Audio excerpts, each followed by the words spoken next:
Ole Miss will have the most dominant defensive player in the SEC in 2025, and nobody is talking about it.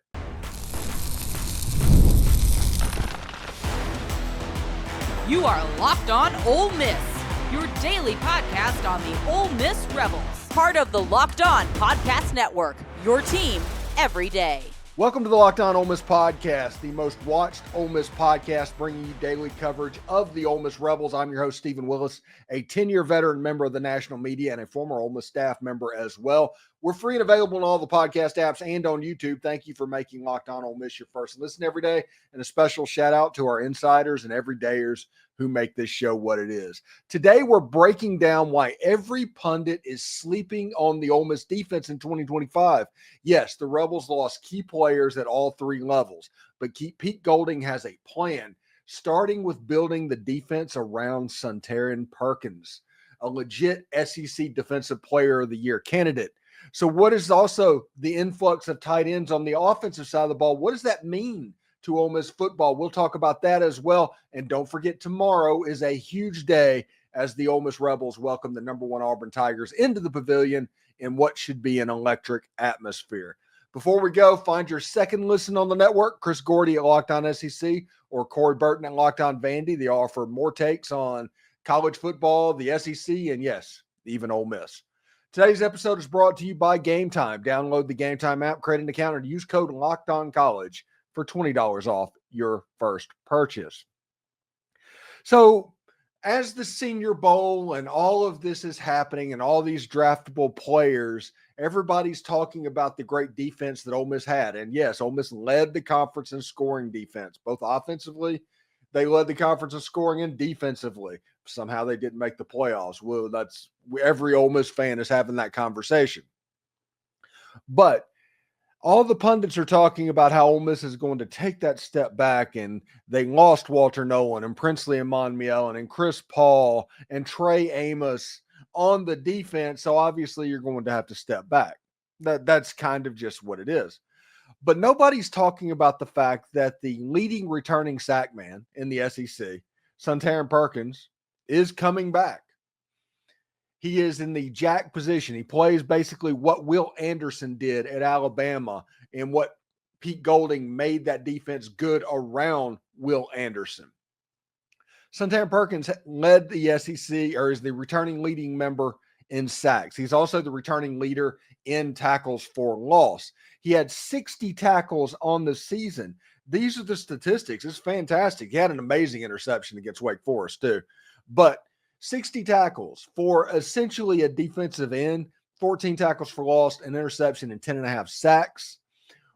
When he is splitting time at the jack position with Princely and Monmielen, whenever they were working up and setting him up in different areas, Suntarine Perkins was a force on that defense, and he's coming back.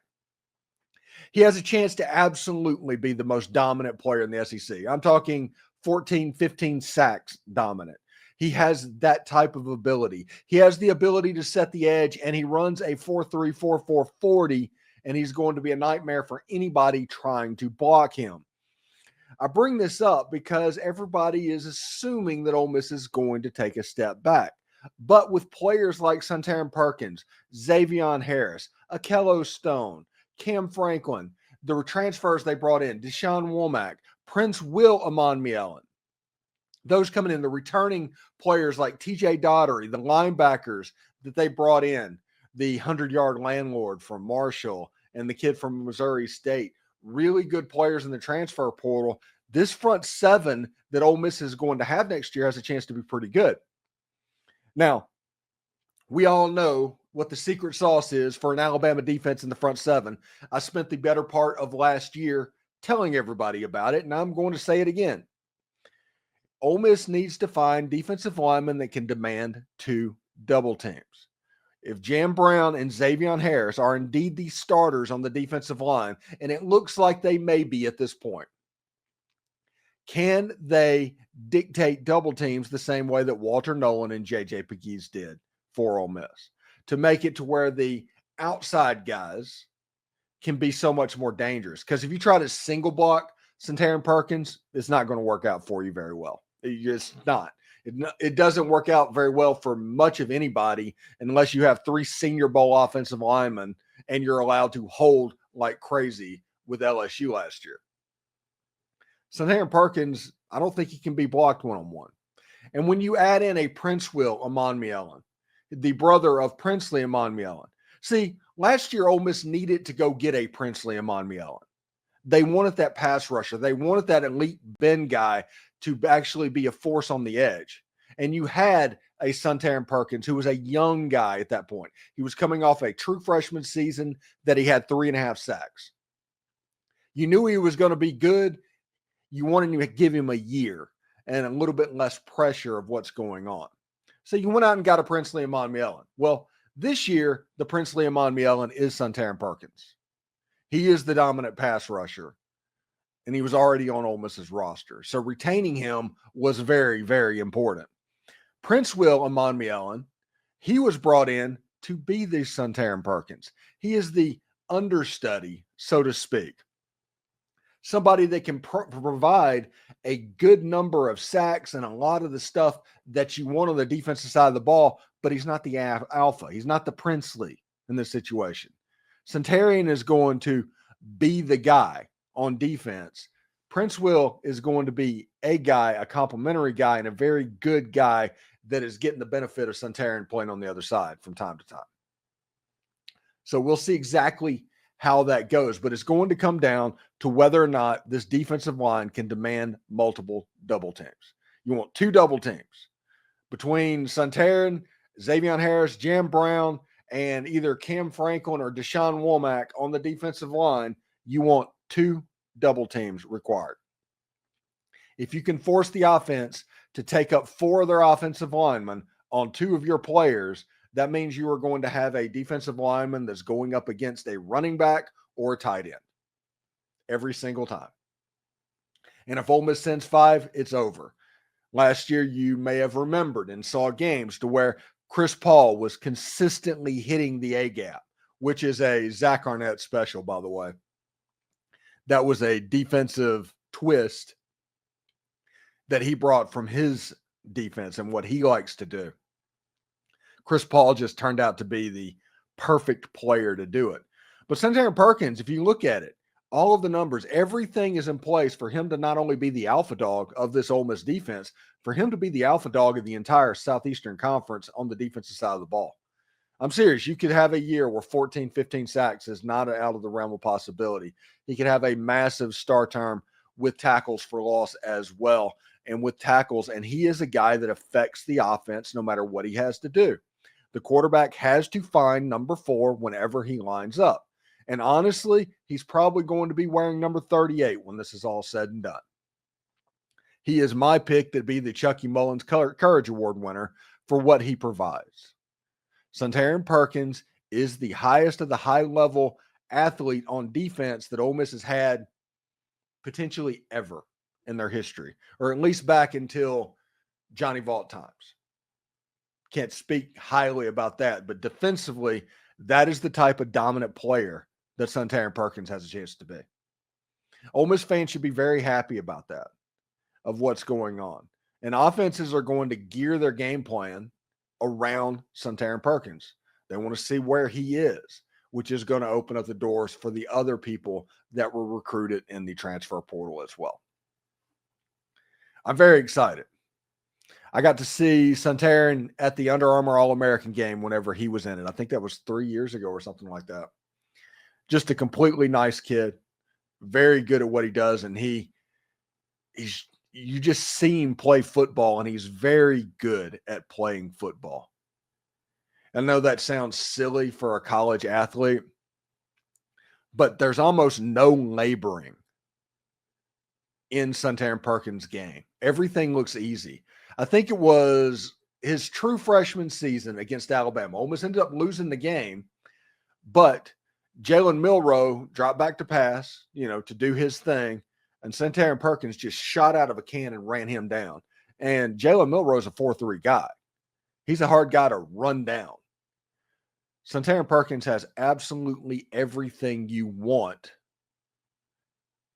for what he tries to do. Now, The one thing that Ole Miss fans are going to want from Suntarine Perkins is for him to put on about 15 pounds to about 10 pounds and keep the speed to where he can run. And you're playing that jack position at about 225 pounds. If he can get there, he has, like I said, he has a chance to be completely dominant and to be something that Ole Miss hasn't seen on the defensive side of their ball. It's like Cassius Ware impact, if we're going to talk about that, even though his sack numbers weren't anywhere close, but just hey, everybody talking about Cassius Ware and everybody trying to find number 40, that's the kind of thing that he could do.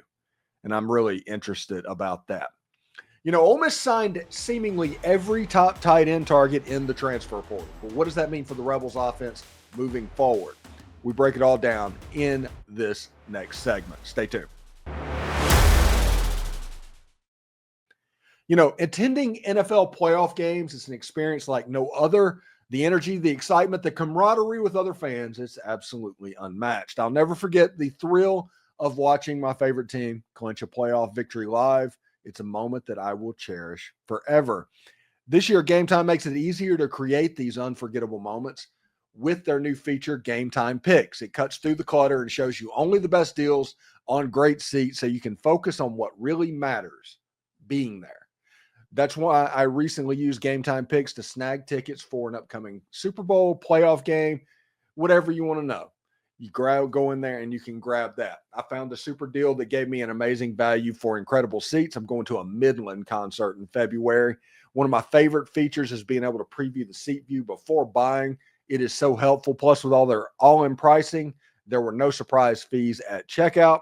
And the Game Time guarantee, it gave me total peace of mind knowing my tickets were secured and delivered on time. So take the guesswork out of buying tickets with Game Time. Download the Game Time app, create an account, and use code LOCKEDONCollege for $20 off your first purchase. Terms apply. Again, create an account and redeem code LOCKEDONCOLLEGE for $20 off. Download Game Time today. Last minute tickets, lowest price guaranteed. So Ole Miss basically signed every meaningful transfer portal tight end out of the portal this year, it seems like. I mean, every time you looked around, they were signing somebody that had a tight end level body, even if they weren't listed as a tight end. And you were saying, okay, this seems suspiciously fishy. And I've heard rumors from people over the last couple of weeks that Ole Miss was planning on tweaking their offense a little bit moving forward to basically maximize the skill level of Austin Simmons. And I've talked about this all the time. He is the most Eli type quarterback that Ole Miss has had since Eli. He's a very cerebral guy. He graduated high school 2 years early. He's about to graduate college. The only reason he's not graduated now is because they didn't offer the last class he needed to graduate. That is the situation with Austin Simmons. His numbers, you look at it, it's like, okay, he's only 19 to 32, 282 yards, 2 touchdowns, and 2 picks. But that's better than Eli Manning's redshirt freshman numbers, better than T. Martin's redshirt freshman numbers, Matt Corral's number. You have a situation to where Austin Simmons has a chance to be very good. But you have to work with your personnel to develop a scheme and an offense that fits this quarterback. And that's one of the benefits of Lane Kiffin. People talk all the time about Lane Kiffin's offense. And Lane Kiffin doesn't necessarily have an offense. He has an ideology. He has a thought process of how he wants to get there. But the actual nuts and bolts of which plays to run and which personnel groupings and all of that, it's all liquid. That's all fluid. And changes based on the personnel that he has on hand. And in 2025, you're going to have a very high-level cerebral quarterback, and you want to run the ball a lot better than you did before. I mean, that's kind of the way it goes. And the rumor is, what it is 12 personnel. It looks like something that could pop up. Now, if you look at these players that came in the transfer portal, you have Luke Hasz from Arkansas. He is a pass-catching tight end, more than a hand-in-the-dirt tight end, but he can play with his hand in the ground. He had 26 catches, 324 yards, and 4 touchdowns. You look at Trace Bruckler. He's another guy who can play with his hand in the ground, very good at blocking. 22 catches, 138 yards, and 2 touchdowns. Ole Miss picked him up as well. When you want to look at a jumbo wide receiver or a flex tight end, however you want to call it, you have Caleb Odom, who was a 5-star tight end last season that Ole Miss just missed out on. He ended up at Ole Miss last year. He ended up with 7 catches, 65 yards for the Alabama Crimson Tide. He was a 5-star. You have 3 guys that were brought in through the transfer portal to match with Daquan Wright, who had a major star turn in the Gator Bowl, this past Gator Bowl. And then you talk about the Dylan Hips and the other tight ends that Ole Miss has recruited. And this room has gotten fairly big, I guess you could say, which makes you wonder, if you just think about it, are they thinking about 12 personnel? And what this situation does, and especially somebody like Caleb Odom, because Ole Miss likes to split out their tight ends to where the tight end kind of becomes a misnomer, and you just have a bunch of bigger body wide receivers in certain situations. This allows you to switch in and out of personnel groupings and run an offense designed for 11 personnel, 12 personnel, even 13 personnel without substituting. And that's the problem. Everybody has figured out this tempo offense a little bit. Tennessee struggled last year. Ole Miss struggled a little bit last year. Ole Miss scored the most points in the SEC, but it struggled a little bit last year from time to time. And the answer to that seems to be basically running a more sophisticated offense, not necessarily at tempo, because my theory is with the helmet communication, you're going to see people get lined up and go without substituting to keep the defensive players on the field. But they're not going to get into their actual formation and what they're doing until after 15 seconds. So they can still tempo get the opposing team. I think that is in the future, and that is the next step. And this tight end formation, all of these tight ends allows you to kind of do that. You can set up in a 12 personnel H-back look with a hand in the ground tight end and a H-back as well. And everybody's thinking you're going to be running power plays and pin and pulls and all sorts of gap scheme stuff. And then at 15 seconds, you can shift out and you're in a 4-wide looking set and you're running base offense and throwing the ball down the field. You're likely to get more bust. I think that is a change that is coming, especially with a very cerebral quarterback in Austin Simmons. I hope that makes sense to everybody. But the point of this is they're using a personnel grouping to allow them to have multiple personnel groups without substituting. I know that sounds weird, but I think that's what they're doing. And I think you might see a situation to where Ole Miss is running a lot of 12 personnel, but that means that Caden Lee is playing the second wide receiver instead of, say, Trey Wallace or Deshaun Stribling or whoever is out there as the number 2. I think that is a legit possibility as well. So we'll see exactly what Ole Miss has planned moving forward. I don't know what they're going to do in a spring game because last year, hot dog eating contest. I'm sure they're going to do something similar to that again this year. So we won't know what they're going to do and how they're going to play until they line up and actually play the game. And if you do that and you see that, and that'll be our first inkling on what's going on. Like I said, I really like Luke Hasz. I really like Caleb Odom. I think Caleb Odom is a Swiss Army knife in this defense and allows this offense, if he can pick it up, to do absolutely so much. And he's such a great athlete that he can just almost make DK-like plays down the field with his hands and what's going on. So we'll see exactly how it looks for Caleb Odom, Trace Bruckler, Luke Hasz, Daquan Wright, and those guys in the Ole Miss offense. And should be pretty cool. Anyway, thanks again for tuning into the Locked On Ole Miss podcast. When we come back, Ole Miss hosts Auburn in a game with major tournament implications. Seriously. Can the Rebels kind of ease back into that number 4 seed line? A win over Auburn would do the trick. We'll break it down, all of it, in our final segment. Don't miss it.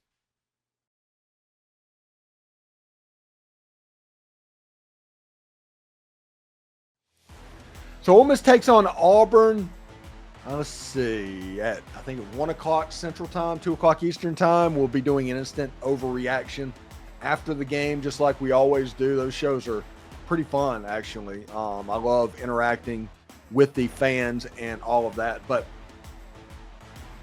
whenever you have a game against the number 1 coming into your house, there's some stuff that needs to go right for you to have a legit chance, because Auburn is legitimately good, legitimately probably the best team in college basketball. And when Johni Broome is playing, there's not a whole lot you can do to it. They have the ability to score in bunches, that real similar to what I said about Alabama. You could be playing really well, and then at the under 8 timeout, you're down by 1 point. At the under 4 timeout, you're down by 15. Auburn has that ability as well. They have really good shooters from the outside, but Broome is just really, really a good player. Looking at the keys in this game, it's going to be interesting for Ole Miss to pull off an upset, because this would be a very, very real upset for Ole Miss. Ole Miss needs to minimize the slow starts that are affecting this team. Now, Ole Miss has been able to dig out of holes early in the game 5 times this season, honestly. They're 5-3 in the SEC right now, but just about every one of them involved them going down double digits inside of 5 minutes. It's ridiculous. In the Texas game, they went down by 13. I think 13 was what Texas got to. So Ole Miss needs to minimize that, because Auburn's good enough that if they are allowed to jump on you, they're allowed to really stretch the lead out early on, it could be a 30-point game before you blink. I mean, this Auburn team is really, really good. Either them or Duke are probably the best 2 teams in college basketball. Be competitive on the boards versus Auburn. Auburn is a very good offensive rebounding team. Again, Broome, all of that, you need to make sure that you're at least competitive. Don't get absolutely mauled on the boards. In the first 5 minutes of the Ole Miss Texas game, I think Texas had 7 offensive rebounds or something like that. And Ole Miss was able to kind of play even for the last 30, 35 minutes of that game. But the beginning of the game was problematic because of the offensive rebounding. So Ole Miss needs to figure out a way to be competitive on the boards against Auburn. And honestly, that number 2 is just a scheduled tweak, no matter who they're playing. And number 3 is just playing loose, and with the knowledge that this game is just a free opportunity for Ole Miss. A chance to take it to the next level, to have one of those special moments, to storm the court, the whole 9 yards, play loose and have fun. If you can do that, you have a chance to at least be in this game early, because that place is going to be an absolute cauldron on Saturday afternoon. The time is right for people to get to the game. Everything is situated for Ole Miss to have an interesting environment in the building on Saturday. Players to watch in this game, Dre Davis. Dre Davis had one of his best games at Ole Miss against Texas. He really showed out, and he kind of elevated Ole Miss's entire play. And if he can consistently put that performance on tape, he has a chance to take Ole Miss places. Sean Padula, excellent guy. Excellent shooter from the outside, 19 points against Texas. If he can hit his 3 balls and he doesn't turn the ball over, all of a sudden Ole Miss is okay. Ole Miss only had 4 turnovers against Texas. Padula was a large part of that as well. And Matthew Morrell. And Matthew Morrell right now is struggling with some sort of injury. I'm not 100% sure what it is, but he's struggling with something. And obviously it's not in a situation to where they can make it worse, or he wouldn't be playing. But Ole Miss needs Matthew Morrell to get better. And they need Matthew Morrell to be Matthew Morrell. If he can get better by the end of March, before the NCAA tournament, that is a plus for Ole Miss basketball. Because Matthew Morrell at full strength makes Ole Miss more athletic, more long, and just plain better. And there's always 1 or 2 games a year where Matthew Morrell just absolutely goes crazy scoring the ball. And if he does that against Florida or Tennessee, something like that, all of a sudden you have a chance to win that game. But against Auburn in this game, he's one to watch because of the defensive work that he did. He guarded Trey Johnson Wednesday night, basically all night. Just gutted through it, did it. Just one of the toughest performances I have seen. And Matthew Morrell, as he gets better, if he continues to get a little bit better as this run starts, there's going to be a point where he starts to feel like himself a little bit. You're going to see him rear back and slam, tomahawk dunk, and you're like, okay, Matthew Morrell is feeling it. If that happens, you're going to be in good shape. Now, in this game, you want to talk about predictions. I'm not going to predict Ole Miss to win this game because Auburn's number 1 in the country, and they're probably the best team in the country. And last year, Ole Miss was in a situation to where they played pretty well in the first half, and the second half it kind of got away from them. I'm thinking something similar might happen in this case. There's just an Auburn spurt that happens at about the 8-minute mark of the second half that Ole Miss just can't overcome. I think that's probably what is going to happen to Ole Miss, but I think Auburn is going to win the game 76-68. Again, Auburn's best team in college basketball. I have tons of respect for them as well. Should be pretty cool. It should be a really awesome atmosphere as well.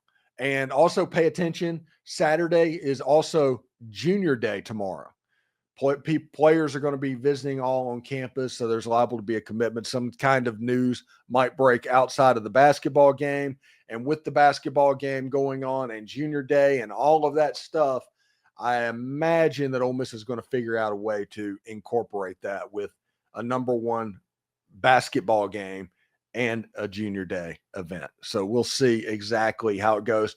Who turns up, who visits Ole Miss, that's all going to be newsworthy as next week begins, but it should be a lot of fun to see exactly how it goes. Anyway, thanks again for making the Locked On Ole Miss podcast your go-to source for Ole Miss sports. We pride ourselves on offering the most comprehensive perspectives, which is why we're the number 1 Ole Miss podcast. Your support means the world to us. Thank you for making Locked On Ole Miss your first listen today. For your second listen today, check out Locked On SEC Podcast. Host Chris Gordy holds no punches, covering the best conference in college sports. Find Locked On SEC on YouTube or wherever you listen to podcasts. Howdy toddy, everyone. And remember, analytics is just the old English word that means bad football. We'll see you later.